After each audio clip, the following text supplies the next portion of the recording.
Good to have you. Nigerians across 28 states in the country are this morning heading to the polls to vote in the governorship and state houses of assembly elections. Two rescheduled National Assembly seats in Enugu and Edo states are also up for grabs.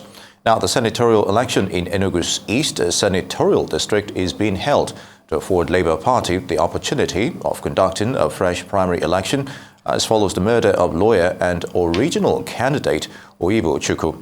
In Edo State, the election will be for Isan Central, Isan West, Igwebe Federal Constituency in the House of Representatives. It was rescheduled following issues with the ballot paper for the election.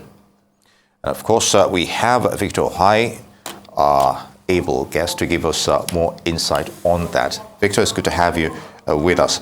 So, what do you make of the election so far regarding, all the reports we've been hearing? It's still early stages, but the election is still ongoing. It's predictable. And the reason is simple. Like I said, the morning shows a day.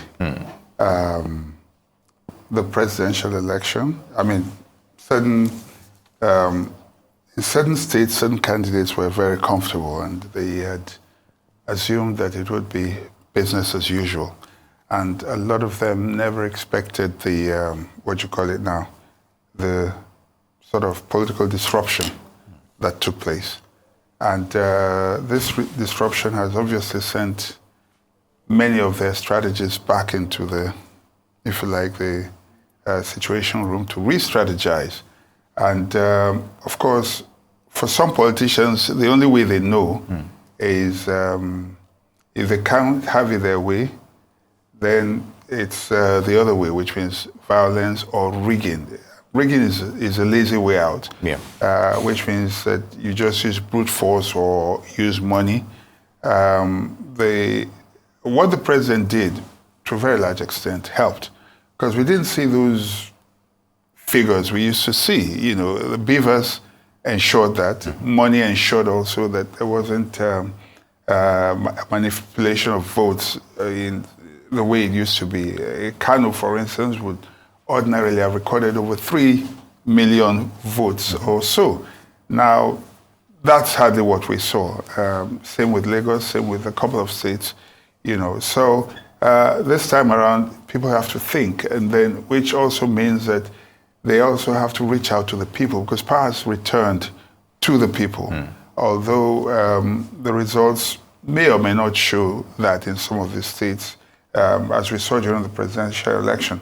So you find a situation now where among the strategies that are being devised, and we've seen some of the reports since morning, in certain places it's like, okay, these are strongholds, what do we do? Starve them so we don't get the votes from there, and reinforce places where we consider, I'm using that language now, that are considered traditional strongholds, or in some cases, use scaremongering tactics to ensure that these voters don't come out, and so on. You saw what happened in VGs, we saw that a few minutes ago, where I can't imagine how you can take election from a secured environment out into the streets where the residents are, exposed to thugs. You know what that axis is like, So obviously, so these are the usual strategies of our politicians. When they can't think,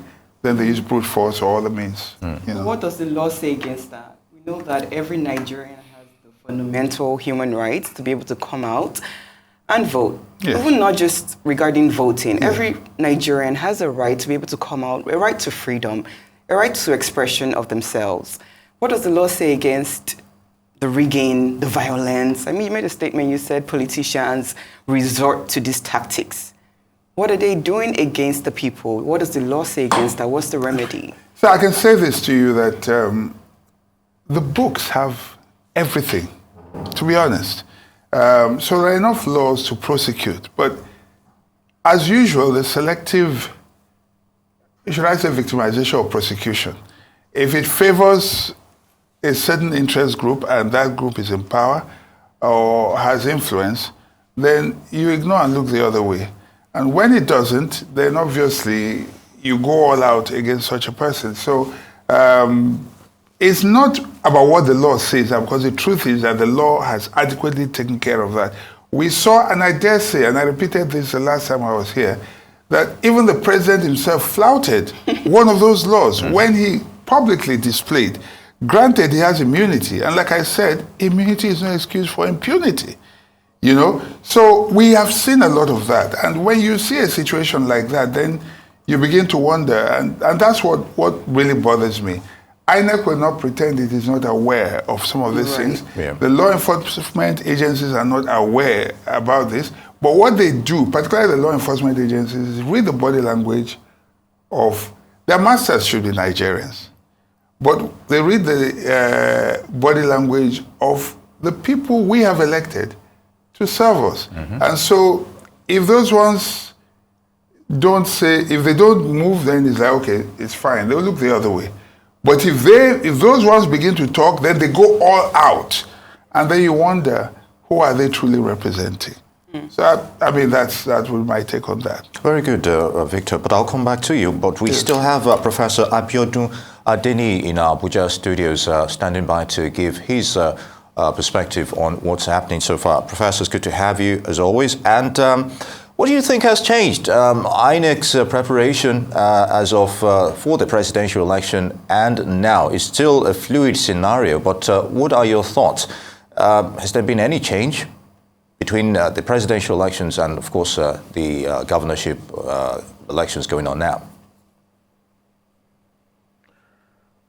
Well, okay, thanks. Welcome on set. I thought until about 30, 40 minutes ago, it appeared that there were changes. You know, I hardly heard about or read about any kind of crisis or violence anywhere. But just a few minutes ago, we're beginning to see credible reports, you know, of voter suppression, disruption, and some evidence of violence in some places, which is very, very unfortunate, because we thought that, yes, we saw several cases of this in the presidential election, and we thought that all hands would be on deck to prevent a repetition in the governorship election. So that this is happening again is really rather sad, you know, but it's not to say that something can still not be done, you know. We want to believe that it is still early hours yet, yeah.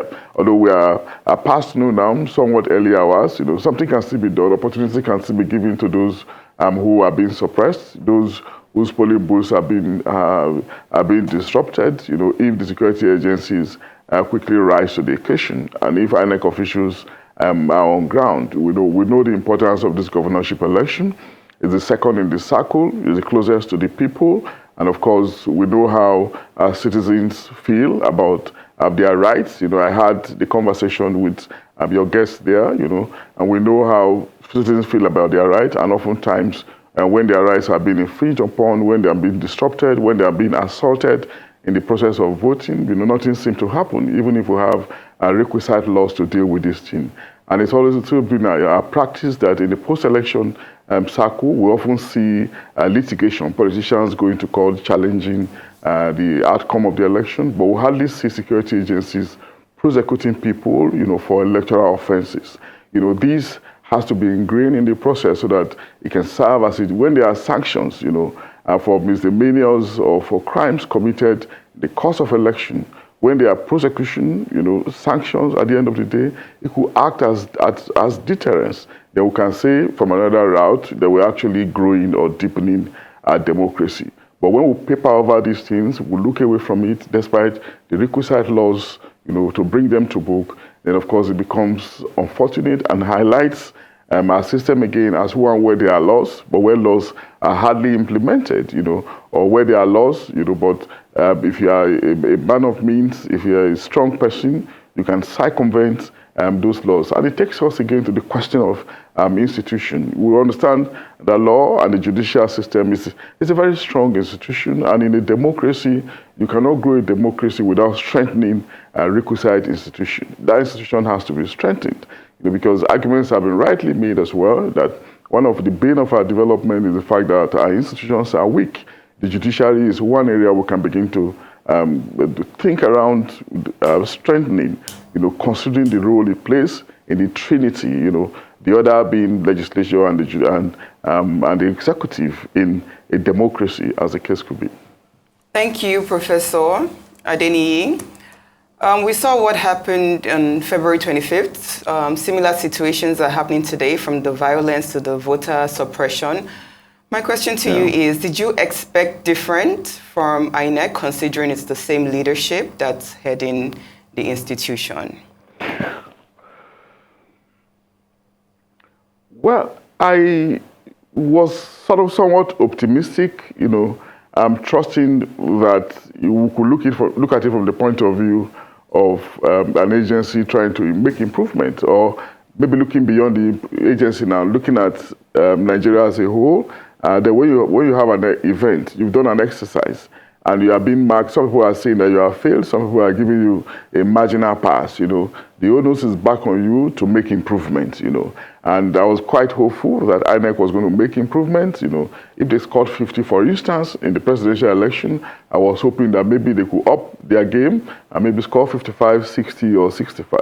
It is still early in the day to make the call. But maybe we should still keep hope alive and hope that at the end of the day we'll have less inconclusive election, less need for supplementary election, which can be brought about when the process is tighty.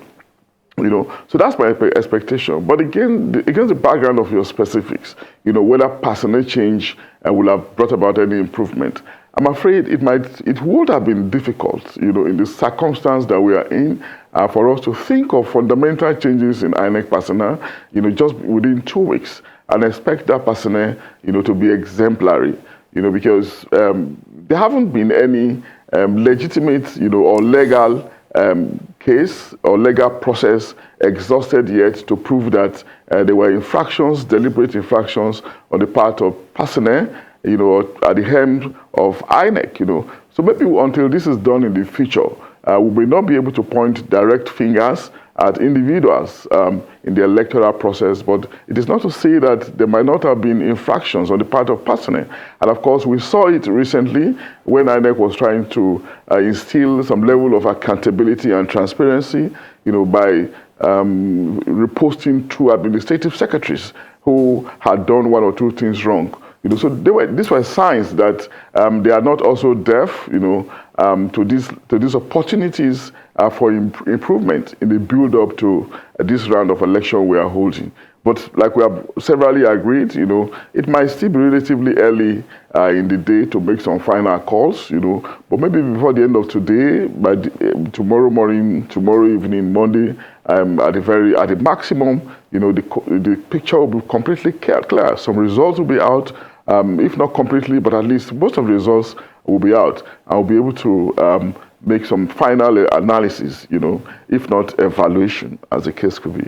Indeed, Professor Adeniyi. Now, Victor, writing on what the professor said, in view of institutional changes that needs to be done, and of course the issue of perhaps a lack of proactiveness on the part of the security forces as well. In this regard, when it comes to voter suppression, who is responsible for curtailing it? Okay, so let me start this way. Last night, on my way to the island, I saw, if you like, troops, so armored vehicles, on the 3rd mainland bridge coming towards the island. I said, okay, fine. Looks like there's going to be, a strong military presence after all. And sometime this morning as well, I heard, I didn't see, but I heard it, whether helicopter or whatever, it was still flying, so obviously that's a helicopter doing surveillance.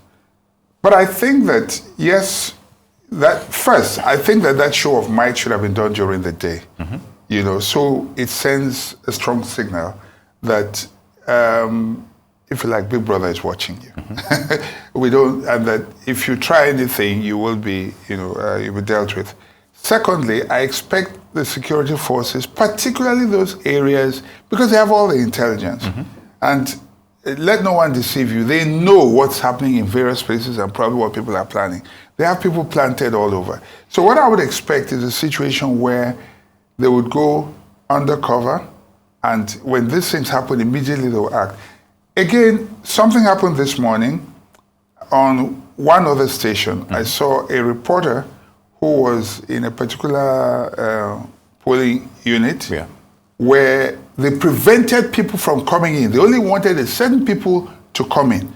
It was going violent. They actually were threatening people, including the reporter. And this was even live on air and all that. And he had to, first they didn't even let him come in. He had to prove himself over and over before they even allowed him to say, come in. But he had the good fortune of even having the numbers of, the military personnel. The police who were there were just watching. It was like they were just complicit. So the military were more proactive. Now, no, that's not their job. Ordinarily, the military have nothing to do with, we're not at war. Well, there should even be a last resort. Exactly. How come they are now the first resort? As a matter of fact, it's sad. But the good thing is, as soon as the military came in, they opened up and these people were allowed to come in. So what you see is suppression, that's the right language, all over the place. So ensuring that people don't come in. So for the security forces and for INEC, there's only so much INEC can do. One, we expect them to bring the materials on time. We expect them to make sure that everyone is duly accredited, and after voting, that these things are uploaded immediately, they're collated, announced publicly, and everyone signs, and then uploaded to the IREV. That is a process for INEC. From there on, they can decide how they want to make the announcement, but the records have been kept. So to that extent, yes, that's what we expect to see, and we can only judge that at the end of the election. But in terms of security, in some places, honestly, people are turning a blind eye. They're just acting like they don't know what's happening, and people are just... Sometimes INEC is complicit as well, because where they should take materials to, people may just make them not take it there on time, or whatever.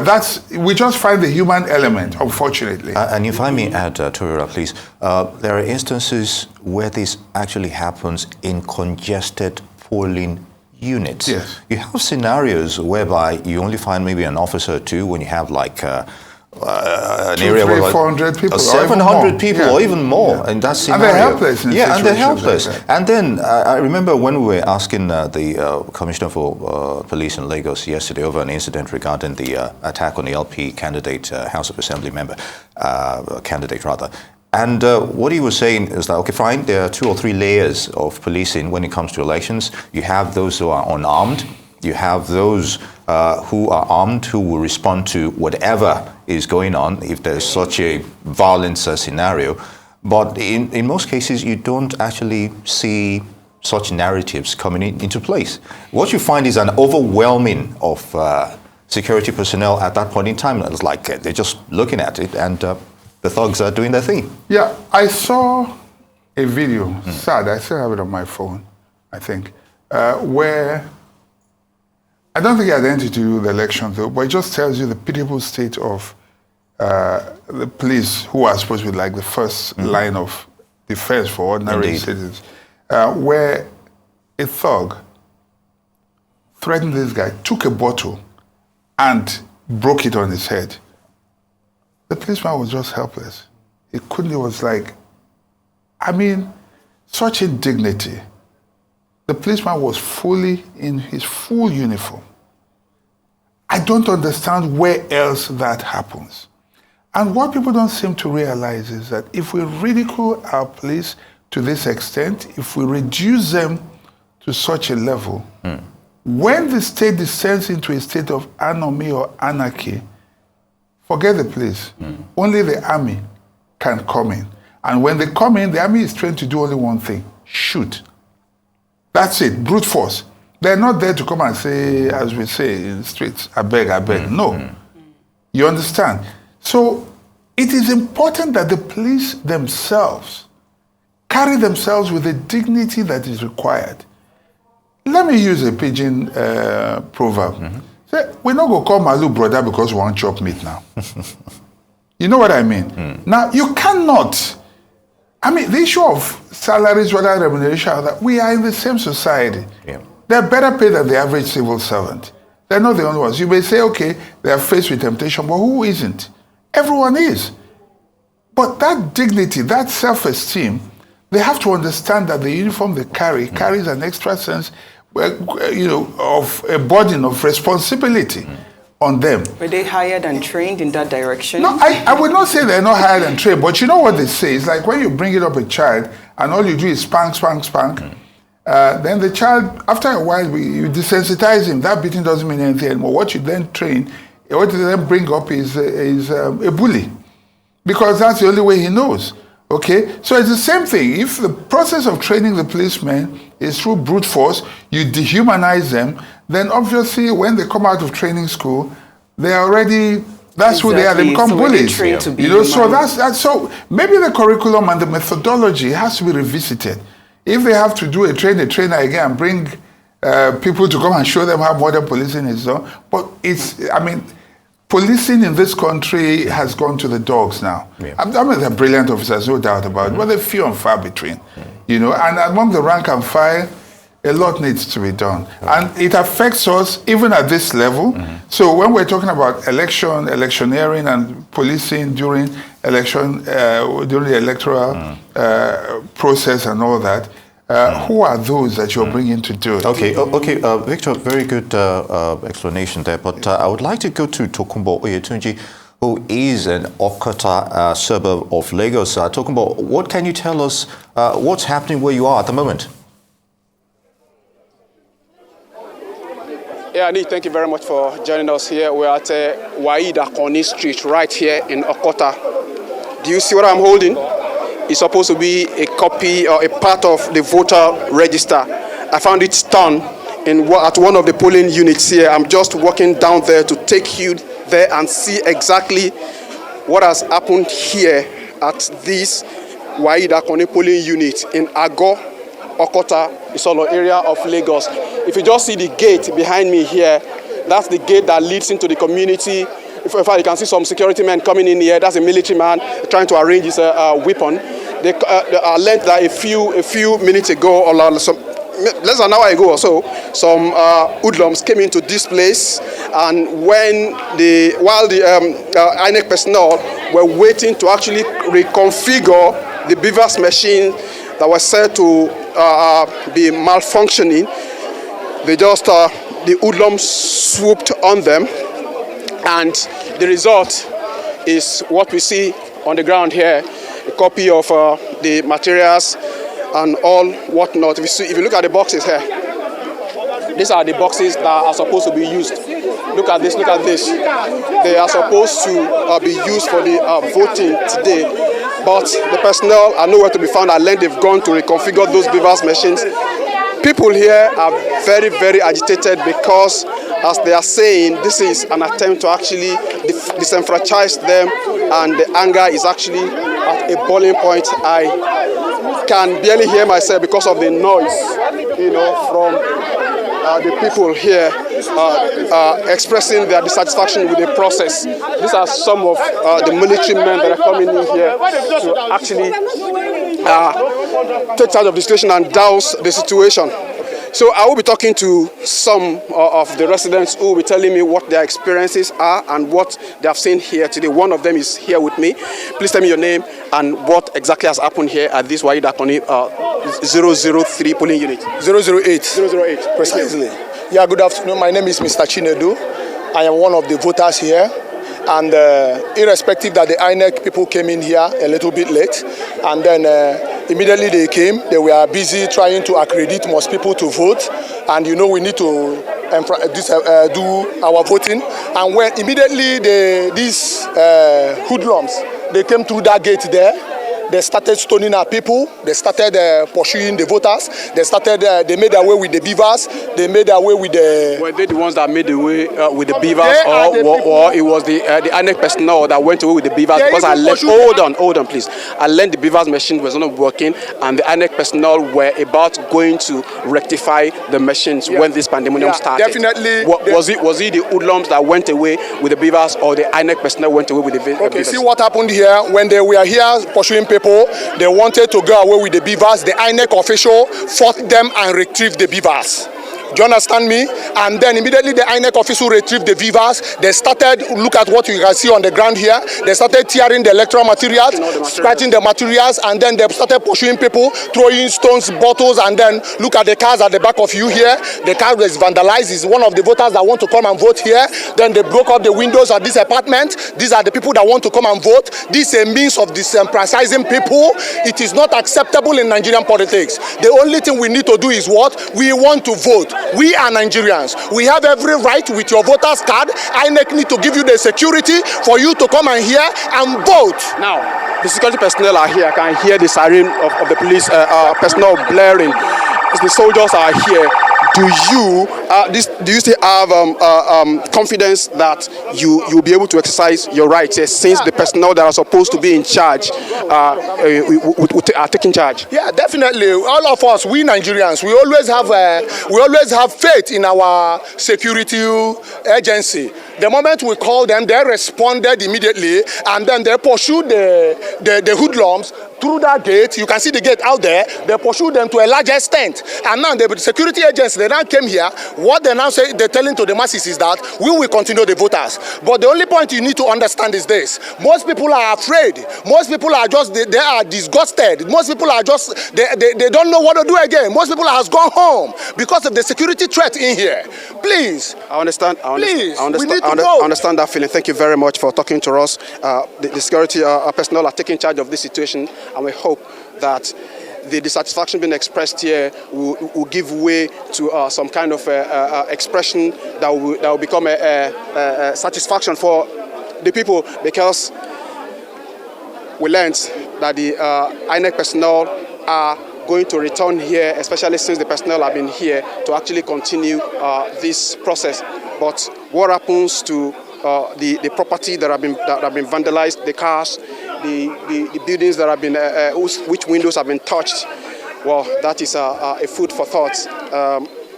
We're still here, keeping tab, observing what exactly the situation is and how it will unfold more, to give you the details as they come.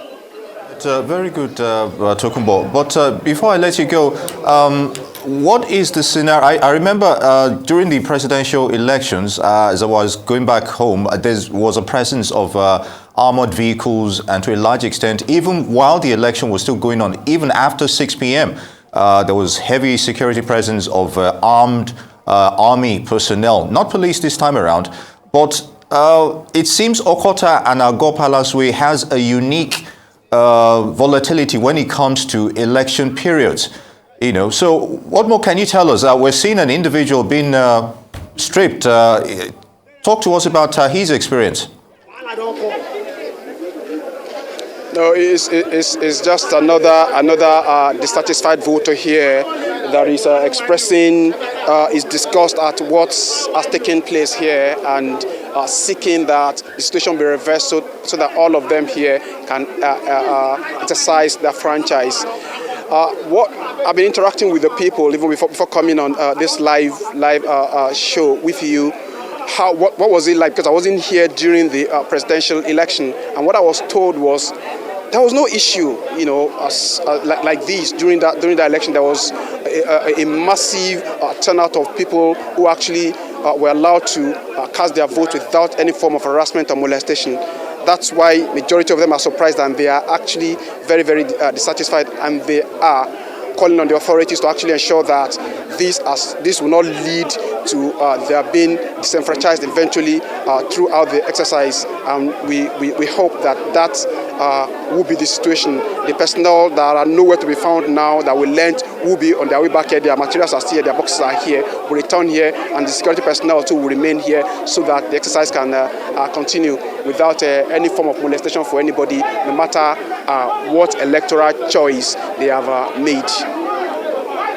Juan, thank you. Can you tell us more about the thugs that came around? Did they come in a vehicle? Did they walk? Are they recognized residents of the polling unit? What more can you tell us about them? No. What some of the people here are telling us is that they don't know who these people are really. That they're strangers who they are not familiar with. Though maybe one or two of them they could pick out the faces of one or two of them, but majority of them, they said to us that they are strangers who actually just came in to disrupt the exercise around here this midday. All right, Okota, one final question. You mentioned that the INEC officials took the beavers for safety to reconfigure it or something of that nature. But what are the prospects of them coming back and to perform their civic duty? We can see behind you people, despite the experience they've just had, are coming back to that same spot, hopefully to cast their ballots, despite the the awful experience that you've just gone through. Yeah, you know, we weren't here when the INEC personnel actually disappeared, but from the pieces of information that we've been able to put together by some of the people we met on ground here, you know, indicates that those people will be coming back. But of course, the personnel too will equally be afraid for their lives, and I'm sure that they're just probably waiting for the signal to reassure them that the environment is peaceful enough and is conducive enough for them to return to cast their vote. Of course, what you can see, is a large crowd of people. INEC too would not want this kind of dent on the process that, you know, otherwise has been going on smooth in some other areas. You know that if you disenfranchise these several people, it will be a very big dent on the process. And I'm sure INEC will not want that. Of course, we witnessed a situation like this during the presidential election. Of course, not violent like this, but where the personnel were unable to turn up early enough. Of course, INEC to ensure that the personnel turned up even as late as 7 p.m. for the people there in Lekki to actually participate in the exercise and exercise their franchise. I'm sure that should be the situation here today. If you just look behind me, just at the junction right behind me, it's another polling unit really that was affected by this same pandemonium. I must tell you that at that polling unit, some people had actually voted. You know, the process had started that time before the hoodlums came. It was the disruption by those hoodlums that actually affected the voting there too, that the personnel there had to run for cover, and the people who are equally queuing up to vote equally had to run for cover. But I'm sure that as a situation is being normalized, we should see the personnel back and prospective voters back on the queue to actually exercise their rights here. Very good, Tokumbo. Hopefully you'll be staying on this and we'll get more details from you as they unfold. Definitely a serious scenario there. It's been peaceful so far. And let's go to Abuja studio. Arise analyst, Professor Abiodun Adeni is also standing by and witnessing all of this. Professor, what are your thoughts? Just a few moments ago, we were just talking about the issues of institutions and the need for the security paraphernalia to be more active in this regard. So what are your thoughts on the current narratives we're looking at right now in Lagos?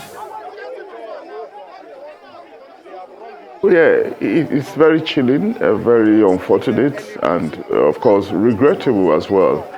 This was why we said in the first instance that INEC might be doing their best, you know, try to increase the credibility of our electoral process through the introduction of technology to reduce human interaction with the electoral procedure, as the case could be.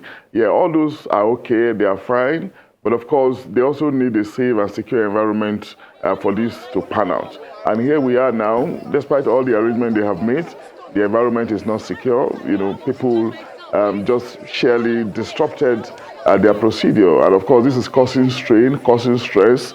And if it's not properly managed, it might degenerate because like the correspondent said, like Tokumbo said, rightly said, you know, the anger is getting to a feverish proportion. And of course, if it's not properly managed, it might degenerate. We just hope that some amends can be made before long, you know, so that the voters there can exercise their franchise. You can see the passion, you can see the enthusiasm and degenerating into anger. but we just hope that it will not snowball. I will say this for the umpteenth time. I also want to believe that... All right, Professor, we'll get back to you, but let's listen to what the affected people have to say. This is Lagos. You know if you vote for Lagos. Women were beaten. I started running for my life. They threw stone on my face. This happened. This incident happened this morning at Shivita, Ajawo Estate. As I was coming back now, in Delarishabi too, a man was beaten. They took his phone. Currently, now why I came looking for Rice TV was because the polling unit at Delarishabi, the INEC that was sent here, the beavers aren't working anymore. So she's under duress. They were asking her to do something. She has been calling us professor, no response. So I came out to look for it before I met this incident here. So we are not happy. We are being oppressed. Okiki Street, voters were beaten. They say if you're not voting for APC, you go in. Do you understand? This is Nigeria. I bet all these people are harassing people in this neighborhood. Are they members of this community or they're strangers? Of course. They know their faces, of course. The person that was here. We don't want APC. You don't understand. We don't want APC. See, this is Nigeria. We are one. No matter where I want to live with my family, I have every right. I'm a taxpayer. So you don't intimidate me because you want something else. I have the freedom to choose. So allow us choose. All right, Tokumbo giving us more situation report there at the Okota end of Lagos. Ago Palace way around that region has always been, bottleneck a lot there. Victor, just as we were talking about, regarding security issues and, of course, what we're looking at, I mentioned the issue of densely populated areas, especially when the demographics are skewed against a particular ethnic configuration of which we're seen in that region. And we're having issues like this. So it was prophetic to a large extent. So what do you make of that scenario? As I said earlier, it wasn't unexpected. It's when perhaps people lack strategy, that they resort to other means, and that's what's playing out. It is unfortunate, and we're only lucky to see this because the cameras are there. We have a reporter on ground there. Like the other one I mentioned, I can assure you that across the states, in the north, the east, the west, and the south, in all regions, you would find things like this happening.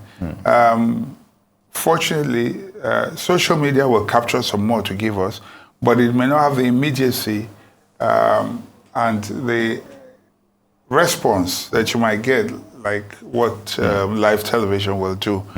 So in places like that, if it happens, it just happens, and this probably would have been the end of it. But where the cameras are there, people are bound to behave. So what's happening here is a situation where we're just seeing a sample of what's happening all over. So the strategy this time is suppression where it may not favor you. I don't think there'll be that much apathy. There's intimidation, no doubt. Why I don't think there'll be apathy is that after the last election, you find a situation where people are more resolved. The numbers may have been fewer, but I can tell you that more people came out to vote. Now, more actual people, as in human beings, not ghost votes, actually came out to vote this time than ever before. But it's in the field, what you see physically. The other times what we saw are just figures. Previous elections. So this is happening. I just hope that the security forces will be. I want to salute even the police, the armed forces and the police for stepping in. And I think that INEC officials should also be protected, because even their lives are a threat. A few of them would have to be, they say discretion is a better part of valor. So it's better that you preserve yourself first, that's the first law of nature, and then you can complain later, because, so, but that's largely what we're going to be seeing. So there'll be a need to protect these people. I expect the citizens as well to rise up as well, because in most places, in most polling units where these things happen, the voices are a majority in one direction, which is why they're targeted. Like they say, you don't throw stones at unripe mangoes, only ripe mangoes. Indeed. So that's what's happening across the country. You're going to be hearing and you're going to be seeing more of that. So it's unfortunate with that situation. Yeah. Sorry. I want to bring in Professor in Abuja. Professor, back to the security situation at hand. Every Nigerian's life is important to every leader. We saw Governor Makinde come out and post and say, look, everybody exercise your rights to vote. I secure your lives. I would make sure that you're safe. Don't be threatened. Don't go back indoors. What do you expect of leaders within the areas where we're seeing this massive suppression? Hopefully we can get a professor to react to that. But let's go live to Kaduna to get more thoughts on the voters. I'm happy with the process and I'm confident APC will win this election by the process. Your Excellency, will you accept the outcome of this election? Definitely, I'm a Democrat. I have no doubt in my mind. The outcome will certainly be acceptable by everyone, not only me. Because here in Kaduna we don't have instances of crisis and chaos. It has been smooth so far. And I have no doubt in my mind all the candidates will accept it. But in some instances, we have recorded some cases of PDP printing the ballot before even they arrived to the polling units. So that is the only cases we had experienced, particularly in Kaduna local government and Zaria local government. PDP penetrated the INEC and have decided to collab with some INEC officials to print some of the ballot, particularly in Kaduna and in Zaria. But we are still trying to find out whether it has escalated to other local governments. But so far, that is what's really happened. But we are doing our best, talking to the INEC officials to unravel the countries, those that have conspired with the INEC officials to print the ballots papers before arriving to the polling units. Yeah, in the last presidential and National Assembly elections, the use of beavers was something that in a way, gave that process some kind of doubt. How would you assess the use of beavers in this state governorship and state assembly elections? And again, you have also mentioned the fact that you have received some reports. The governor did say earlier that there were some cases of voters' intimidation. Have you received such reports as well? Particularly in the southern part of Kaduna, where the PDP mobilized talks to harass some innocent voters, mostly of APC.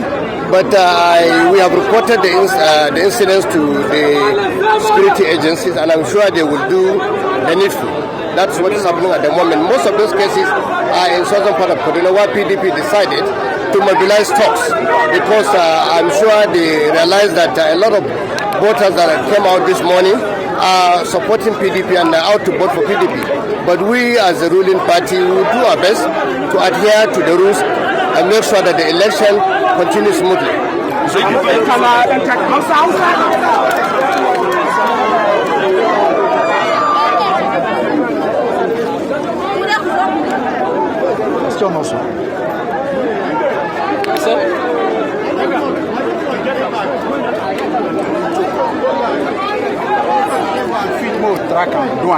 All right, so that was the Kaduna State APC governorship candidate there. And of course, our correspondent Nisi Gabriel is on ground to give us an insight on what's happening in that region. Nisi, it's good to have you with us. So what more can you tell us? Good afternoon, Lee. As you just watched, that was the governorship candidate, the APC governorship candidate, Senator Ubasani, just cast his vote a few minutes ago. And while speaking to us, he said, so far so good, the process has been seamless. He actually commended INEC for organizing a seamless and credible election. But he actually did mention that they have received reports of voter intimidation in the southern parts of Kaduna, especially Kaduna local government area and Zaria local government area of Kaduna State. And he said from what they are hearing, they have actually been able to call the attention of the security operative to head to those particular local governments where they allege that the opposition PDP is actually intimidating voters, snatching ballot boxes, and actually there were cases of thumb printing, earlier thumb printing before the actual voting, but those are allegations by the ruling APC. So that was what the APC governor candidate in the person of Senator Obasani did say a few minutes ago. The security scenario in Kaduna, yes, you talked about the issue of voter suppression allegations so far, but in terms of security network, what are we seeing so far? Well, one must commend the security personnel, especially the police, because as we know, we have about 16,000 police personnel deployed to Kaduna State for this election, for the governorship and state House of Assembly election. And there will be visible presence of security operative, the police, the army, scattered across the metropolis and in other local government areas of the state. So one must commend and applaud the security operative, because aside these issues that are just coming out, which are the APCs alleging voters intimidation in Kaduna local government and Zaria local government, apart from those issues, we've not heard any other issue. Remember, before this election, there were apprehension and tension of election violence in Kaduna State, even before, during, and after the election. But the election is on the way, and we are yet to see massive or a full-scale election violence. But we are just hoping that the tempo remains until after the election. Very good, Nisi. If I may just add this question, like you said, there were anticipation about electoral violence. But what about the issue of banditry and all that scenarios, which you have covered extensively? Did that fear come into play going into this election? That's a very good question, Niyi. Definitely, certainly, that fear did come up. Remember, before a few weeks to this election, there were incidents in the southern parts of Kaduna, banditry attack and terrorist attack in the southern parts of Kaduna, especially the Zango-Kataf local government area. And many people, before the election, there were reports, or the analysts did say that those attacks will actually cause voter apathy. And we're actually monitoring the election to see if actually those attacks will affect the turnout of voters in the southern parts of Kaduna. But like you rightly said, there were reports of violence in that axis, attacks and reprisal attacks, communal clashes, banditry attack, specifically in those areas. And those are issues that are long age, is a long age crisis. And it just so said that it had to happen a few weeks before this election. Well done. What are your predictions for the rest of the day? Do you expect that the elections will end on time? And are we expecting counting to be done today? Well, like I said earlier during the day, INEC did a good job by coming out early compared to what we saw during the presidential and the National Assembly election. They did come out early today. Polls started at exactly 8:30 a.m. today. Well, there's a huge case of voter apathy in Kaduna today, I must say, because this particular polling unit where the APC governorship candidate, Senator Obasani, just voted a few minutes ago, the crowd we are seeing here compared to what we saw during the presidential election is really, really low.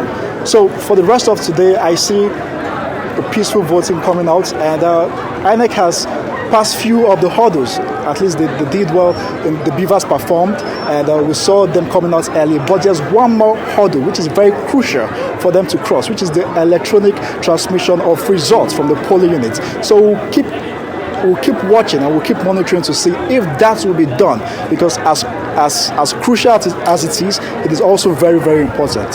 So we have to keep our fingers crossed and monitor, because we are very certain that these voters will stay here to guard their votes, and many of us are also hopeful that they will also monitor the process to ensure that the electoral officers transmit their results electronically from the polling units. So that's the last hurdle for INEC to cross.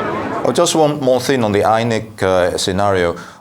In terms of logistics, do you think the equipment they had, was adequate for this election?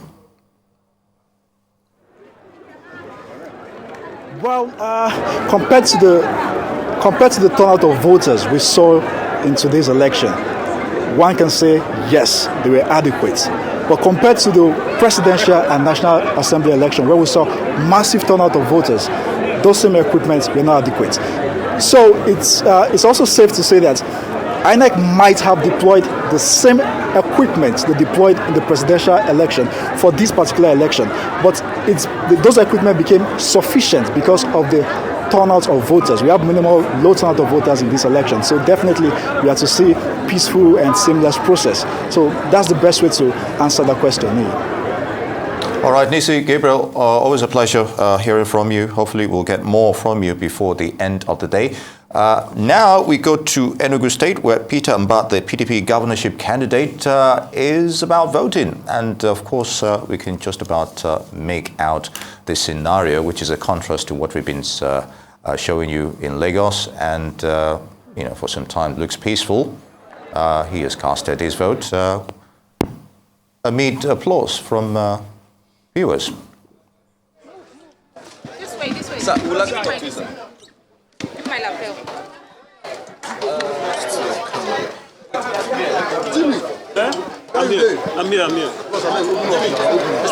Jimmy, hold my mic. All right, sir, this is coming from... No, we need motion. No, Jimmy, hold on there. Sir, letter, big one letter. Who's this now? Just started the vote right now.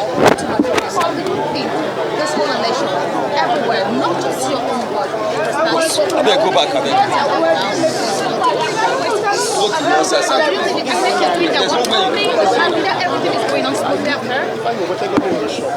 Well, we are yet to have the full information of what is going on across the state. But from what is going on here, I can tell you that the process here is peaceful, the atmosphere is peaceful. We've, the accreditation process in itself is also going at the right pace. I came in here, I hardly spent 15 minutes, and I'm now able to cast my vote. And I hope the process continues this way here. And I want to also believe that what we're experiencing here is what is going on. We've had some complaints and from some of our supporters that there's massive deployment of the military. I do hope that does not extend to the election center, to the polling units, and that this is essentially at the periphery, at the perimeters, not at the polling units. We are hoping that the security agencies would of course conduct themselves. We know how critical this process is. This is the bedrock of our democracy, and we cannot afford to fail, in our various responsibilities, whether it's the military, the INEC structure.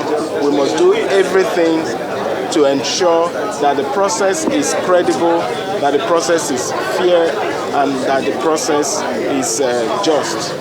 Now, what is in terms of security? So, again, if with what I have so far, the information I've so far received is that the environment, the security environment, is okay. And again, one hopes that continues. As you know, we've had some people from a different party who came out before the election to threaten that the election for them is a do or die affair. We do not believe that the election should be a do or die affair. And our position is that our ambition, or indeed our aspiration, is not worth the life or the blood of anybody, and that this process must be free, it must be fair, and it must be credible.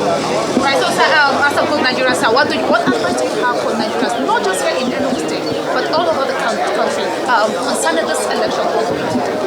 I think we're at a turning point, if you will, in our democracy, where our people are beginning to understand that the power of good governance, the power of electing or picking who represents them, whether at the national levels or the state level, is at the tip of their index finger.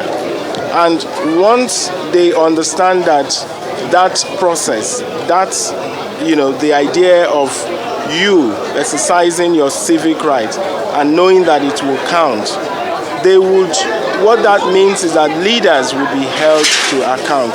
So I'm encouraging them to come out en masse and exercise that civic right, and to understand that if we complain that bad governance is responsible for the socio-economic woes that that have bedeviled us in this country, then we must not sit on the fence. We must not be on the sideline. We must come out, stand out and be counted for something. Come out and exercise that right, that civic right that we have. Because that's the only way we can hold leaders to account. You're one of the political... Peter Mba of governorship candidate for the PDP in Enugu State. Of course, we are getting the initial feelers from the field from here in Lagos. Arise correspondent Tokunbo Yetunji is also keeping an eye on President-elect Bola Tinubu as he prepares to cast his vote. Tokunbo joins us now, but Tokunbo is still around the Agor Palace area, or the Okota area rather, where the incident of ballots, tearing of sheets took place. So, Tokunbo, what's happening currently?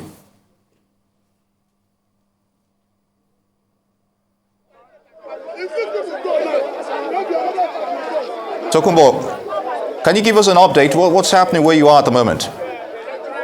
Okay, thank you very much, Nii, for coming back to us here. We're still at Agor Koni, the place where we brought you a report the other time about some hoodlums coming in to disrupt the voting process. Of course, what is going on here is more pandemonium. You can see a police van here with police personnel loaded in there.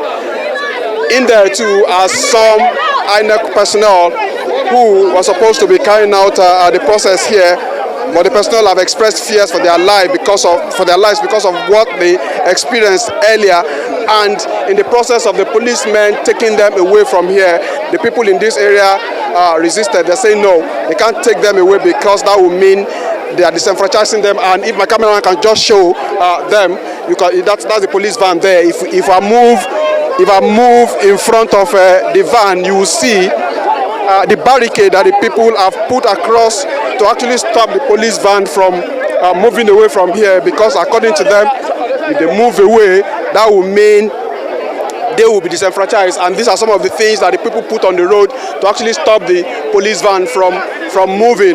And the agitation from the people is that they must vote. Majority of them coming out with their voters card to show that they are ready to vote, and they are not ready to be disenfranchised by anybody, because they feel that if the policemen should go away with this personnel, that may mean them being disenfranchised from this process. Nii. What are you waiting for people to start voting? Where is INEC at the moment, Tokunbo? Tokunbo, can you hear me? Inside the van. Hello? Yes. Go ahead, INEC. Where are they? Can you hear me? Are you with me? We're with you.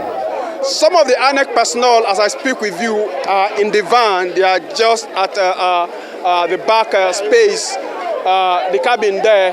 That's where they are. We have some more personnel coming here to actually engage the people. I think he's a senior police personnel who is going to be talking to the people. You can see him throwing his hands up, trying to find out what exactly the situation is, and the people are actually trying to express their anger and grievance and dissatisfaction with this whole process.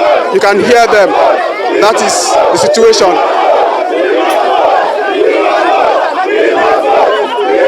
Where's INEC? When do we expect INEC to come back and start the process?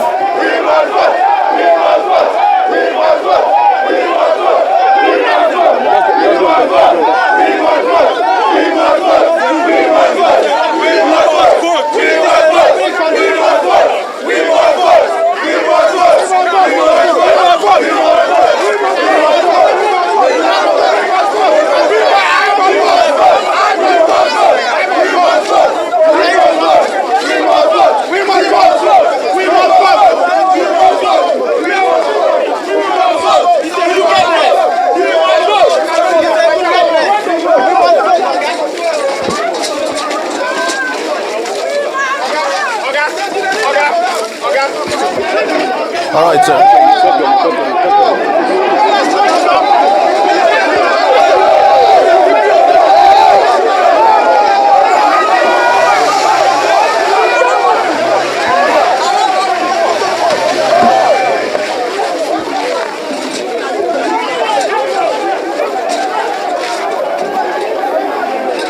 You guys go back to your office directly, right? Have you called your supervisors? The election did not take place. Just take it easy. You are in safe hands with the police. Just take it easy.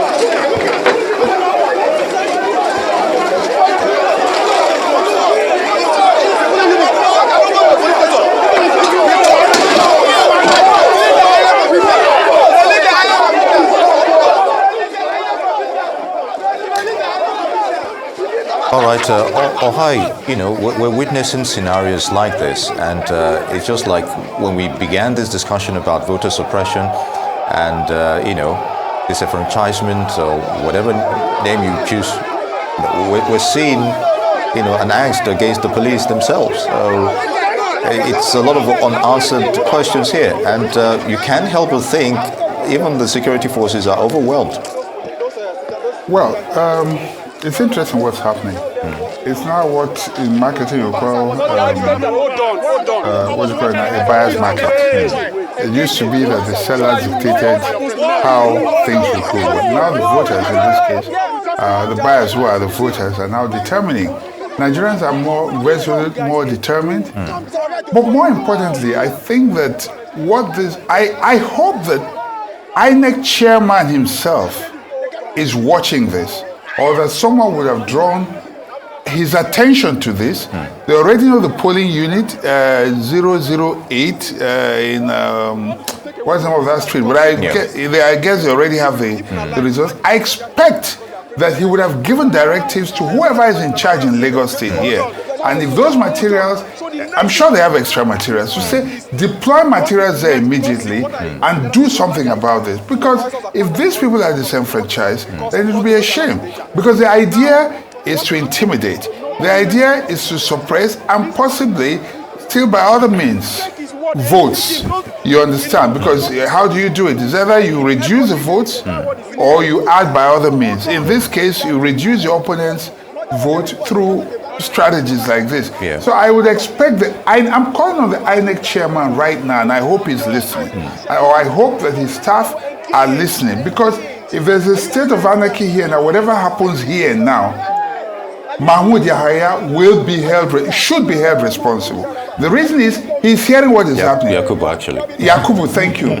Yakubu. So I would expect, if I was in his position, I'll put through a call right now, call the person in charge of the state and say, if possible, get to that place. Provide the materials and make sure that these people vote. Very good, Victor. Now, Professor Adeni, you're listening to all of this. You're seeing this scenario playing out live in Okota, Lagos. The security people are trying to exit the current logjam with voters who apparently are having challenges, and of course INEC officials are not there. So, okay, Victor, we have to continue with you, Vicky. So, in this scenario, INEC officials yes. No, they've taken. Want to move. Yeah, they've taken the. Yeah. There are some there. They want to move with them. Okay. They were supposed to go and configure the beavers, so we heard. Fortunately, I can see observers, foreign observers there as well, and I hope they're taking note. So, but they want to move with the INEC officials and possible materials, which is why the people are saying no. If it was just policemen, they don't mind. Okay. Because why would they block them if they're only policemen? I heard in the report that they are going over with INEC officials, and so the people fear that will be the end.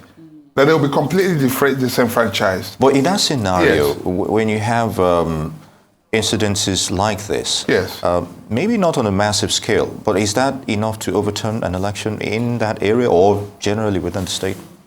Well, depending on the frequency of this occurring.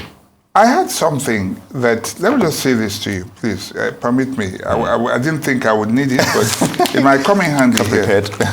It's the importance of one vote. Yeah. That it says in 1645, one vote gave Oliver Cromwell control of England. In 1776, one vote gave the United States English language instead of German. Mm-hmm.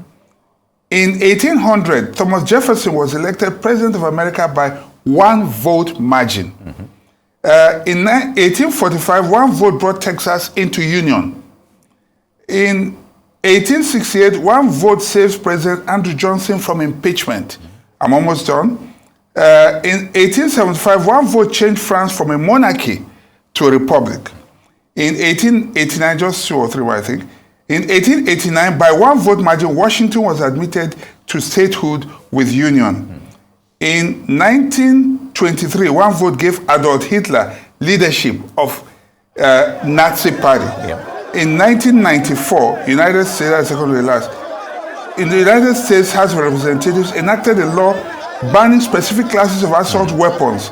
The vote was initially tied, but one member changed his vote to approve the ban. And the final one, in 1995, United States Balanced Budget Amendment Bill came before U.S. Senate when it became obvious that the measure would fail.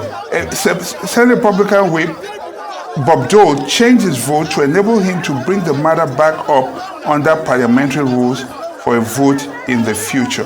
One vote is very important. It could make a difference. Yeah. Now, what you see is incremental increments of one vote. Every disenfranchisement is increments of one vote. And so these numbers add up. Now, if you suppress 10 people here, 10 people at another polling unit, and multiply it across board, then obviously it could make a world of difference. And that's why I think that anyone who's willing, is qualified and able, should exercise their franchise one way or another.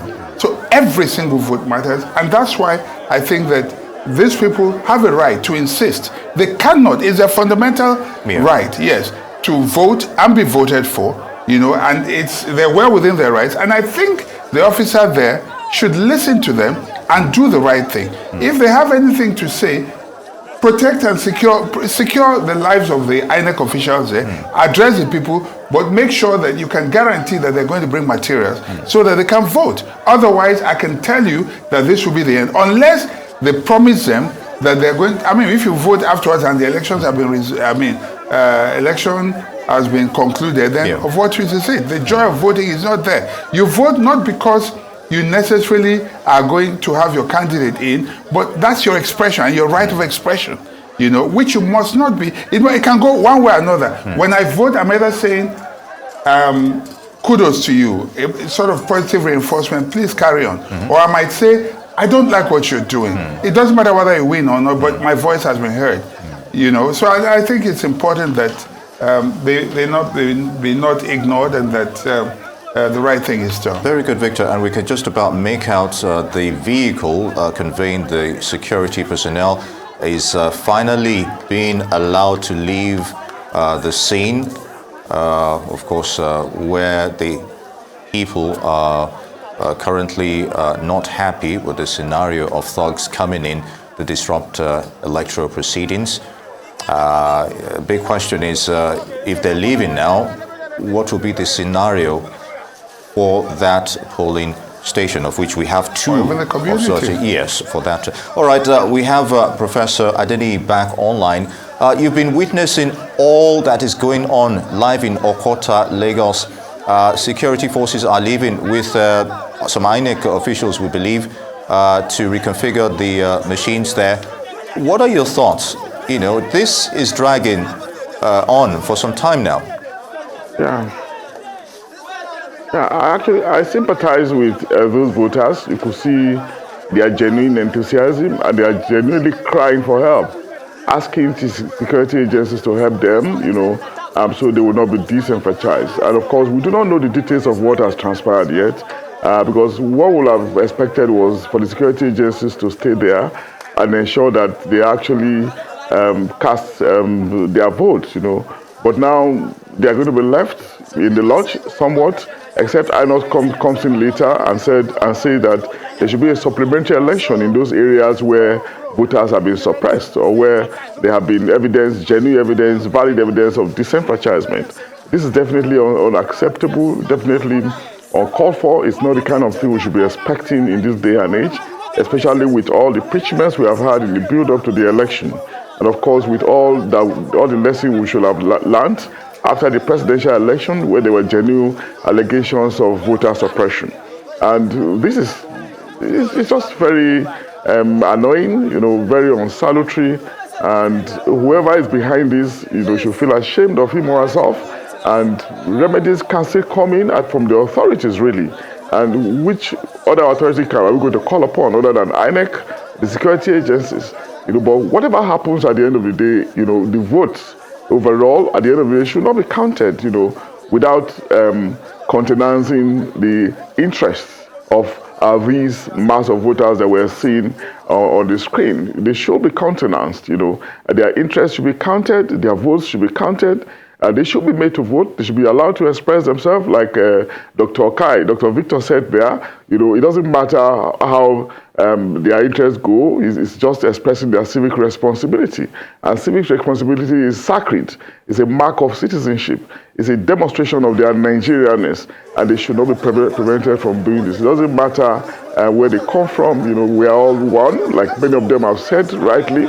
And of course, in being one, that sense of longing, that sense of belonging should not be denied anyone. So at the end of the day, overall, or just to conclude, whatever happens, these fellows, their votes should matter, in the overall results that will be announced at the end of the day.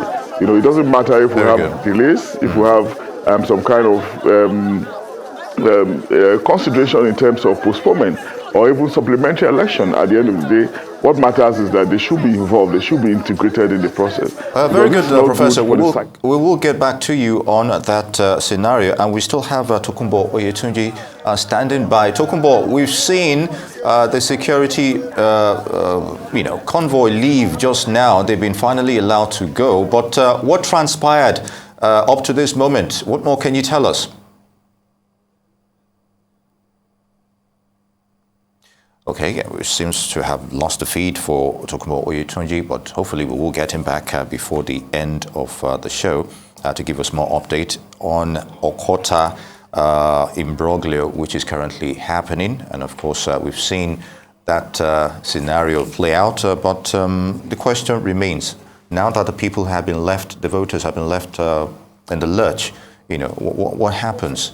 You'd expect, there was so much assurances from INEC right from the beginning. And I remember when I asked the professor what has changed between the presidential elections and now to prevent scenarios such as this. And of course, hopefully we'll get back to you, Victor. Tokunbo, we've seen the security forces leave. What transpired? What has happened a few moments ago? Yes, what actually happened, like I was trying to report to you earlier, was the fact that the INEC personnel from that polling unit where the disruption took place earlier because of the hoodlums attack, began to express fears for their lives that they can't continue with this process. So the security personnel had to actually listen to them and see how they can safely take them away from here. In fact, we had one of the ladies actually crying in the police van there because she was so very confused about what was going on when the pandemonium actually broke out, especially with the community members here trying to stop the van from moving away. So I had to engage one of the personnel, asking him what exactly was going on, and he said, well, since they had seen what happened earlier, they couldn't continue, and when they spoke with their supervisors in the office, they told them to actually leave the place and start coming back to the office. But the community members will not have any of that, as they actually tried to stop the police van from taking them away. But eventually, when that senior police officer came, he had to kind of engage them, and the way he settled it was for the party agents present here to come along with them so they can know the next action that they are taking. But we now have to be waiting for what the decision will be from the Independent National Electoral Commission as regards the polling unit on Wahid Akoni, this spot. Of course, the voting point right behind me, where I'm standing on the street, is still operational. Voting is still going on there. But for that other one on Wahid Akoni, for now, the process has stopped as the personnel have been taken away by those police personnel. Thank you, Tokunbo. What can you tell us possibly went wrong with the INEC process. Did you speak to the INEC officials? What was wrong with the beavers? In what step in the process did it go wrong? And why? Did they test it the day before? Oh, well, I mean, they must have. But what I gathered was that the beavers never actually worked, since the process started this month. In fact, they were unable to actually kickstart the process. It was in the process of trying to reconfigure, trying to fiddle with the machines that the attack happened. So the personnel became so confused and they had to run for their lives. So when they actually returned, they realized that the situation was not that conducive enough for them. Despite the presence of security personnel, they had to actually find a way out of this place. And coupled with the fact that after they spoke with their superiors in the office, we don't know what the tone of the conversation with the superior personnel in the office was. But I guess they must have realized that the officers on ground here could not go ahead to handle the situation. That was why they must have decided that returning to the office would be the best option. But that would mean, I'm thinking that INEC will be thinking of having to reschedule the exercise here. That is what I'm thinking. I don't know what the decision of INEC will be eventually. All right, Tokumbo, 2 police stations where you are on that street. Before you arrived there, what was the scenario like, generally around that region before you reached that hotspot? Is it the same scenario or it's yet peaceful? No, I mean, what I gathered is that it was more peaceful than what we had here. Of course, like I told you earlier, the report I gathered, I wasn't here during the presidential election, but what I found out was people came here in their numbers and they were able to actually participate, vote without any form of harassment or intimidation by anybody. So the voters here must have come with that kind of mindset again, that we're coming out here to actually vote for the state assembly rep for them for the next 4 years, and who will be the governor of Lagos State for the next 4 years. They must have come out with that mindset, because that was what happened during the presidential election. And like I gathered, they came in here, those who were supposed to actually vote at that polling unit that is still functional, went there and they started the process. I've seen some of them who have actually been able to vote, and those who are supposed to vote on Waida Koni, the one where the disruption took place, actually went there expecting, queuing up, expecting that the process will kickstart. I learned that the INEC personnel actually arrived a bit late, not as late as it was during the presidential election, but despite that late arrival, the people were expectant that the process was going to take the same shape as it was during the presidential election. But unfortunately, some hoodlums actually came in, started throwing bottles and other weapons to actually chase the people away, and that was when the pandemonium broke. Like I said earlier, even those that were already voting at the polling unit right behind me here equally had to run for cover, because, of course, nobody is immune against the attack by those hoodlums. So, as regards the expectations of the people, they were expecting a good day, but this way it has turned out. Some of them are still hanging around, and they're angry that they've not been able to actually participate, despite assurances by the security personnel, the senior police personnel that came in here, that the situation will be resolved by the appropriate authorities. The majority of them are cynical that may just be the end of it here, but I don't think so, really. Thank you so much. We're going to bring in Oba Adeoye from Etiosa. Oba, are you there?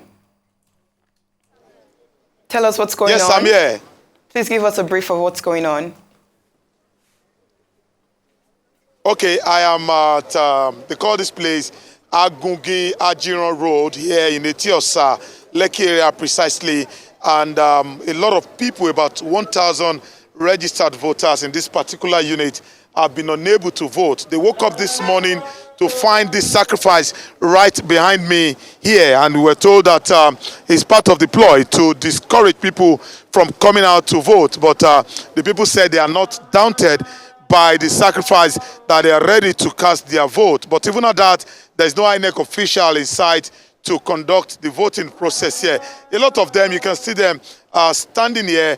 They feel disenfranchised already, and they are already protesting that they want to be part of the process. But there's no INEC official in sight, and nothing is taking place here. But a stone throw away from here, where we have about 50 voters, INEC officials came there and they conducted the process and they completed the process. But here that we have more voters, about 1,000 of them, there's no INEC official in sight, and nothing has happened here since morning.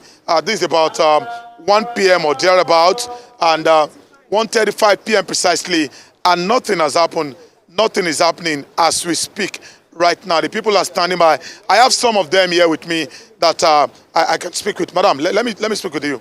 Hello, good afternoon. Good afternoon, please. So what's the name? Dorcas. Dorcas what? Ajimele. Dorcas Ajimele. So tell me, what's the situation here right now? For us here, I know there are some people that actually came here as early as 7 a.m. I was here some few minutes past 8 to collect my number, 147. But up until now, no INEC official. We're told that they missed their way and went somewhere else about some few minutes past 9. And up until now, they are yet to show up. So we are still here and hoping that they will show up so we can cast our vote, because that is what we desire to do. So what effort have you made, as a group of voters to ensure that this situation is resolved? Effort. For us voters, the best we can do is to wait and keep waiting, hoping that they will show up so we can cast our votes. Okay. What if they don't show up? What happens? We just hope they show up. But if they don't show up, then I don't know what we'll do. Because on our part, we can't bring them down here, but INEC should ensure that they bring their persons here so we can cast our votes. That's our desire. All right, thank you, Dorcas. I have another gentleman here who is also an aggrieved voter who has been unable to vote in this particular unit. Good afternoon, sir. Good afternoon. What's the name? My name is Kehinde Salami. Okay, so what's the situation right here now? You've not been able to vote. How are you feeling now? I'm feeling disenfranchised. We've been here since 8 o'clock. It's now going to 2, and there's no INEC official. There's absolutely nothing happening here. You can see the crowd, and people are quite agitated. They're angry, and they're waiting to cast their votes. We came here this morning and we saw this, I don't know what to call it. They call it sacrifice here. Were you not disturbed in any way at all? No. This is Nigeria. All these ones don't work for people like us. So why do you think this was put here this morning? I don't know why it was put here, but Is it a usual occurrence? Is it a regular occurrence that they put sacrifice on this spot? This is highly unusual. Again, it's another way of voter suppression, and I don't think it's going to stand. All right, thank you so much. So you just listened to another gentleman there. You can see the sacrifice there. They are not moved by the sacrifice at all, and they said they suspect that it's part of the voter suppression by whoever is responsible for placing this thing here. According to them, this is not a regular thing, but perhaps because the election is going to take place here and it is suspected that they have large turnout of voter in this particular voting unit. That's why whoever is responsible for this placed this there. And it's not too far away from a mosque. You can hear the sound of a mosque on the background. That's Agugi Central Mosque. So it's ironical that a stone throw some steps away from a central mosque, you're having a sacrifice here. To what intent and purpose, we cannot say at this point in time. Irony that the INEC officials missed their way. I'm just wondering what was the scenario like during the presidential elections as well. But can you give us an inkling of what the state of voting is like around that Agungi, not just that polling unit that you currently are? Yes, the voting process takes place in a number of places here in Etiosa, but in several other places, voting has not started as we speak. I left the VGC moments ago, and hundreds of the residents of the VGC are feeling disenfranchised as well, because we were told that INEC will not bring in their voting spot to the registered spot where voters are expected to, cast their ballot. They've decided to place the voting point outside the gate of the estate which the residents say it is out of place for them to go on the main express to cast their vote. So as we speak right now, nothing is happening at the VGC, and a lot of people feel that it's part of what they call voter suppression in order to discourage people not to participate in that election. As we speak right now, INEC has not reacted, and nothing is happening at the VGC and in several other places right now across Etiosa. Thank you, Oba. From what we're seeing, these are over thousands of Nigerians who have been unable to exercise their human rights to vote today. Has anyone tried to escalate to INEC in any way? Yes, I spoke with the chairman of the Resident Association at the VGC, and they said that they even gave an assurance to the INEC officials that they even signed an undertaking that nothing will happen to them coming into the estate to, conduct the exercise. But all of those efforts yielded no result, because it's like the INEC officials sent there have already made up their mind that unless the voters come out to the main road to cast their vote, they are not going to conduct any exercise in that place. But again, there is nobody to reach.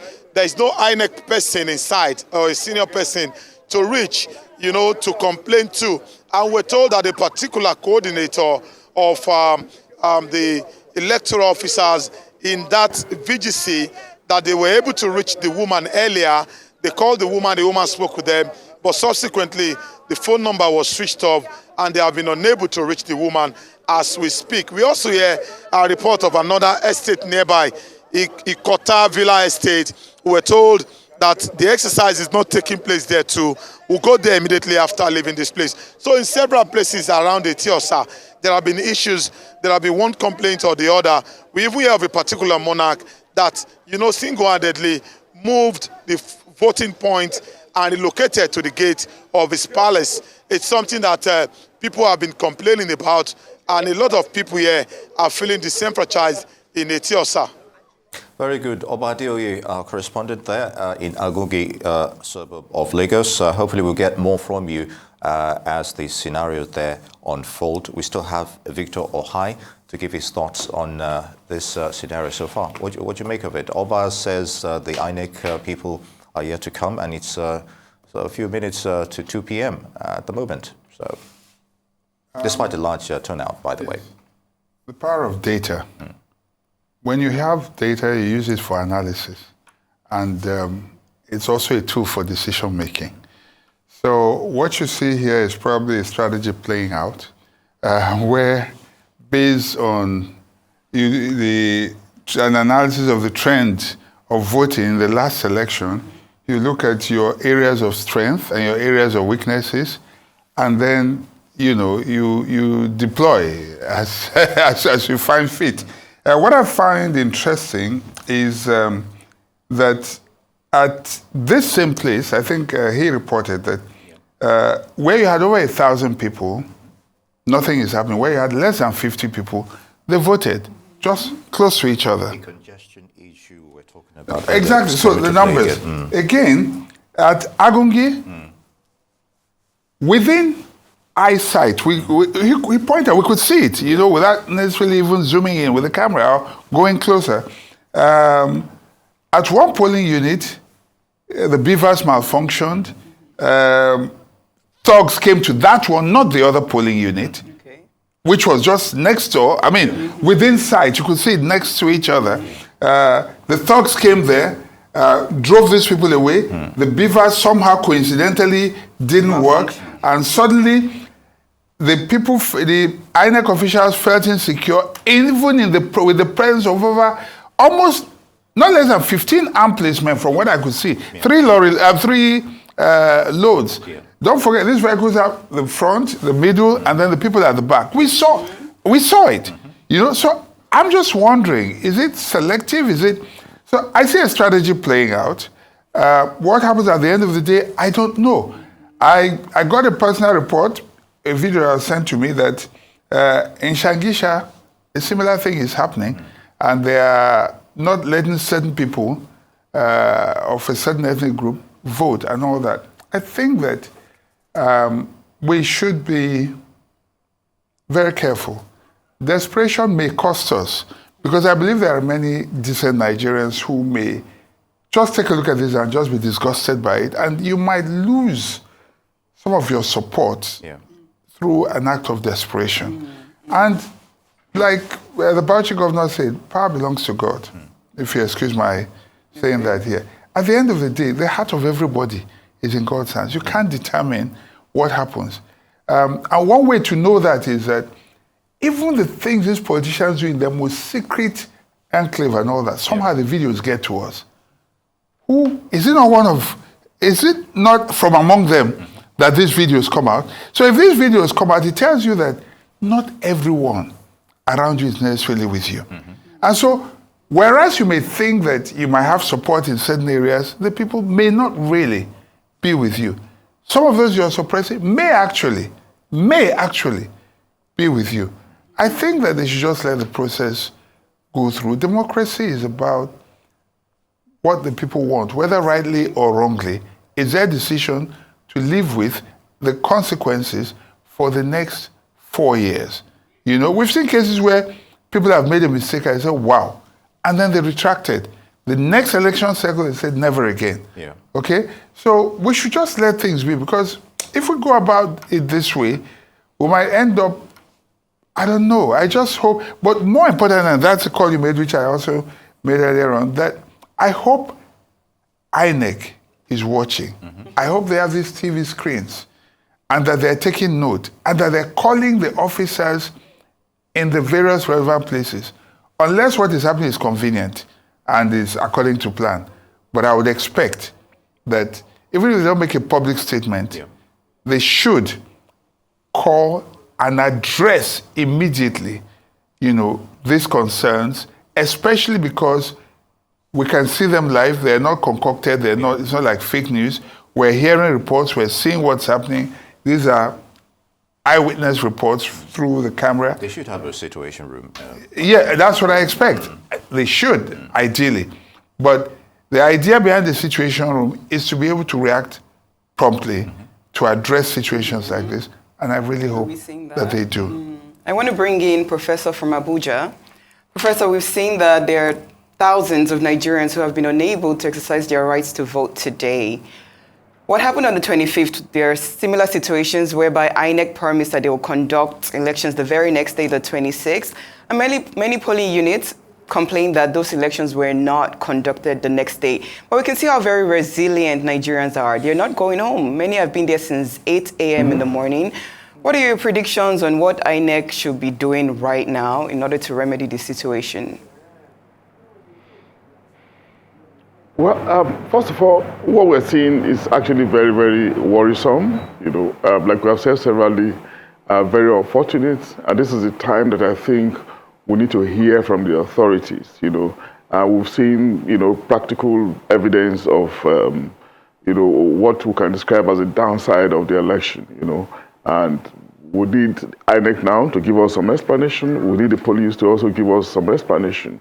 We do know that the Commissioner of Police is a man of high integrity. He's a consummate professional. We need him to bring his professionalism to bear in this circumstance and protect all these voters who are obviously feeling helpless, looking for some kind of redemption in their ability to exercise their franchise. You know, we need quick response. In the presidential election, it took time before INEC came in and provided explanation on why they were not able to upload the results onto IREF for the further to their promise to give us instantaneous rendition of results. Yeah, it took them time. By the time they came out to give explanation through the instrumentality of a statement, you know, the damage was largely done. People were already suspicious. You know, there were anxiety all over the place. There were rumors over the place. And we know what communication does in the present age that we are in. If there's a gap, people will fill it for you. And of course, after people have filled it, it's going to be very difficult for you to be acting on the defensive. You know, we saw it play out in the presidential election. So we thought this time around, you know, they will up their game with respect to communication, the provision of information. This is the time they should come in now and give us explanation of what is happening really. beyond, the excellent reporting of your correspondents, that the personnel, were fighting, legitimately so, fearing for their lives, and taking cover with the security agencies available. And the security agencies available obviously thought that the best thing to do in those circumstances was just to take them out of the place, because even if you left them behind, they would not be able to function to the optimum, because they will be working in an atmosphere of intimidation and anxiety and concern for their lives, So now, things can still be done. I don't believe that the damage is irredeemable. I believe that it is still morning yet on day of increase. It's just 2 o'clock, or about 2 o'clock really. And it's not too late, for us to have men deployed to the place. It's not too late for us to have INEC officials fully protected in the polling booths. It's not too late for us to have voters called out to come and exercise in their franchise in the areas that your reporters have actually covered for us, But I want to believe that there are quite a number of polling booths in Lagos as well, and that, of course, if more of these cases are reported in a sizable number of places, it will just become unreasonable and untenable for us to be producing results from Lagos. It's going to be highly objectionable, and that's not the point at which we want to get to. To prevent this kind of thing from happening, where there will be continuous controversy, endless litigation, sometimes even protestation, what to do now is to have an immediate response, and that can only come from all the key stakeholders in the execution of electoral process. And who are these stakeholders? We have mentioned them severally.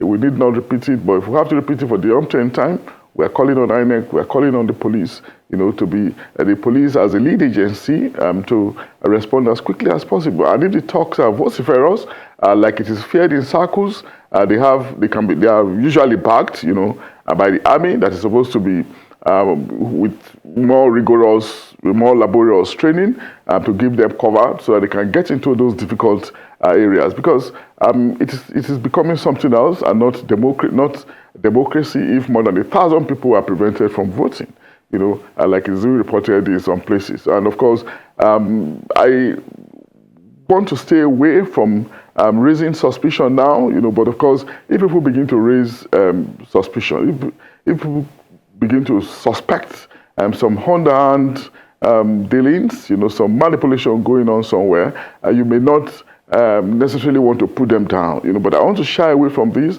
until we get all the facts, together. But the point at which we are headed now, the signal we are getting now is not good, even though I consider it still redeemable, because we still have a long day to go, we still have a long way to go, and we can possibly still do a lot, before the close of ballot. There's nothing wrong in extending it. In the presidential election, we had places where people voted until 12, even though not correct, but of course, because they were determined to exercise their franchise, the officials were also conscientious, they waited patiently for voters.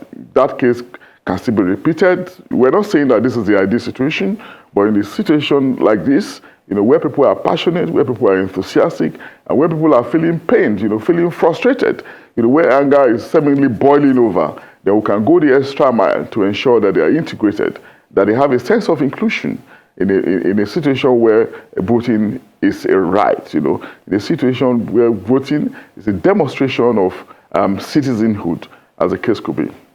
Interesting perspective there, and it's good to be optimistic. As you said, it's also imperative to have all the facts together. Professor Adeniji, we will be back with you shortly.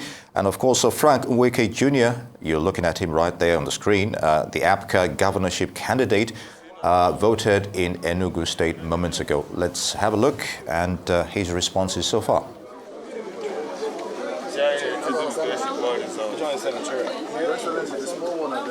State House of Assembly.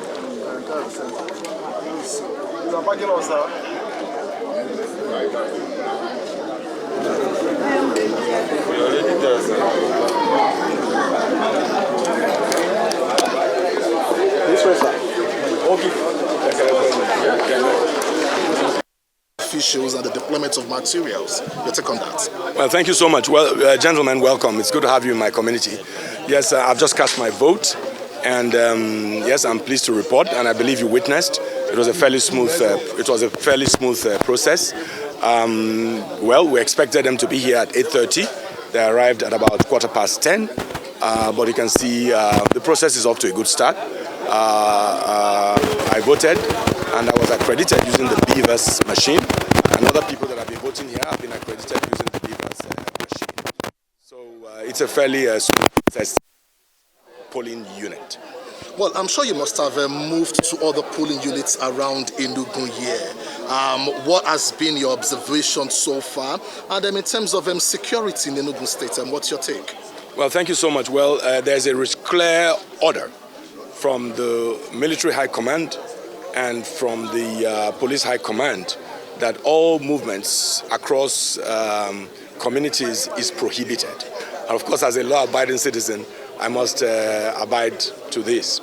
But however, it is regrettable that information reaching us from different parts of the state through our colleagues, our party members and our agents have not been as savory as one would have wished. If you go to Maryland, for instance, there's a gentleman called Freedom Nnam who has been identified very clearly as coordinating thugs who are actually intimidating and threatening people that if they didn't vote for PDP, they will be harmed. We have received several reports, and I'm calling his name out clearly. His name is Freedom Nnam. So we don't want to absolutely. No, I'm happy to mention parties because that's what it is. The country deserves to know what is going on. It's a huge challenge when we go all with parties. Well, so for me, there's been a lot of security breaches. People are being attacked. Voters are being intimidated by the People's Democratic Party. That is what it is. It is by the PDP. The nation deserves to know. The nation deserves to know what is going on in Enugu. In Nsukka, right, you find that in spite of clear orders by the military high command that security services should be neutral, there are perhaps men in other ranks who have been compromised and who are working with the ruling party in the state. And they are intimidating people, they are beating up people, and one individual actually escaped being killed. Invaded the polling units, about 5 of them within his area of coverage, is running for House of Assembly, have been cordoned off by military men and some police. In Isuzo as well, in Umbu ward categorically, and other parts of Isuzo, you have thugs who have been quartered there by the PDP, who are also intimidating people and insisting that the party. So that is what it is so far. So I'm happy to take any further questions. So what do you expect to see from INEC? Well, as a matter of fact, these reports are being escalated. We receive the reports, we escalate them to the State Director of the Department of State Services, to the Commissioner of Police, and to the other platforms that have been established for where these reports can be filed. So as for INEC, let me say that I'm pleased, somewhat smooth. Then the next phase is when the voting has been concluded. We want to see how the counting proceeds. We want to see how the undertaken is extremely important. This was a major time, 5, so we hope that it will be remarkably different on this occasion. Okay, so most of it, thank you. Reflections on the elections in Enugu State. Of course, Frank Wike Jr. is the APGA governorship candidate for that region. In other news, former President Goodluck Jonathan is calling for the arrest and prosecution of those who burned down electoral materials in Ogwea constituency 2 in Bayelsa State. Jonathan, however, commended the Independent National Electoral Commission for early arrival, performed his civic duty at Otoeke Ward 13, Unit 39 in Ogwea Council area of Bayelsa State. Judging from my voting unit here, today the materials arrived earlier than 3 weeks ago. And if that reflects at least 70 to 80% of the country, then we are very happy that INEC in terms of the arrival of materials. In terms of general security of the election, it's peaceful here.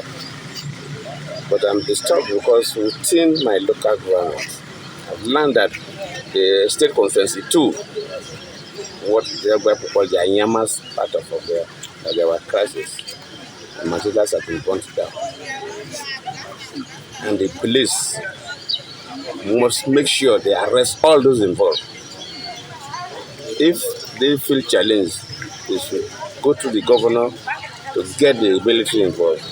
All those who are involved in that act must be arrested and prosecuted. And we are all watching.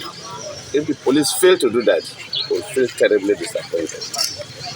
Nobody should mess up our electoral system. 1999, 2002, all those kind of criminal acts took place. But the country is moving, and some criminals cannot push us backward. The world is watching Nigeria, and we cannot allow some criminal elements to push us backward. It must be stopped.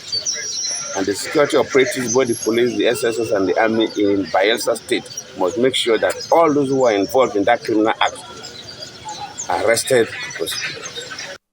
We just heard from former President of Nigeria, Goodluck Jonathan, as he insisted that those involved in snatching ballot boxes and committing all kinds of voter suppression offenses should be prosecuted. Right now, presidential candidate of the PDP, Atiku Abubakar, said the INEC has already discredited itself from performing below expectations during the presidential election. The former vice president said he is not sure if the commission will do anything different in the ongoing governorship and state assembly elections. Atiku Abubakar disclosed this today, shortly after casting his vote at his polling unit 0112, Aji Awards in Yola North local government area of Adamawa State. INEC is already a discredited organization, so let's hope they will improve on their past performance. I'm not hopeful because I have not seen measures they have taken to improve their past performances. Expectations. Still reflecting on the poll so far, presidential candidate of the Labour Party in the February elections, Peter Obi, says the low voter turnout experienced in the State House of Assembly elections is a fall out of the presidential polls. Peter Obi stated this after casting his votes at his polling unit in Amututu Ward 1 in his hometown Agulu, Aniocha, local government area of the state. He says many Nigerians have lost confidence in the electoral process because of the way the February 25th, the presidential election was conducted. There's a very low turnout. And the turnout is obvious for obvious reasons. People see that if their vote will not make any meaning, why make the effort to come out and vote? So there's a very low turnout. We just heard from the presidential candidate for the Labour Party, Peter Obi. Right now, Kaduna State Governor Nasser El-Rufai has expressed worry over the low turnout of voters in the state. The governor, who arrived in the company of his wife and security operatives, spent at least 45 minutes in the queue before casting his vote. While acknowledging voter apathy, he expressed satisfaction with the peaceful conduct of the elections across the entire state. The governor, however, noted that there are reports of voter intimidation in some polling units in the southern senatorial zone of Kaduna. But generally speaking, the process has been smooth across the state, except in a few places in southern Kaduna where we've got reports of voter intimidation, where people are being asked to vote for one party or go back home, and the security agencies are stepping in to deal with the situation. We anticipated some levels of violence, but by the grace of God, there has been no reports. Robust security arrangements were put in place in response to that intelligence. And so far, so good. I just hope that more people come out. The voter turnout still appears a little low. people come out, particularly the women that perhaps at home cooking lunch before coming out. So we are optimistic. We're grateful to God for bringing us to this day. Kaduna State Helmsman El-Rufai there. Now, there is growing tension in Ogeli, north of Delta State, as thugs destroyed all electoral materials, including some beavers machines in Unit 5 and all the units in that community. As of the time of filing this report, voting has been disrupted in all the polling units in Aweni, in Ogeli North local government area. A team of journalists monitoring the elections were prevented from entering the community by the rampaging thugs, allegedly loyal to a serving state commissioner. Some of the core members and other electoral officials were attacked by the thugs. Some sustained injuries, while about 3 beavers machines were also smashed.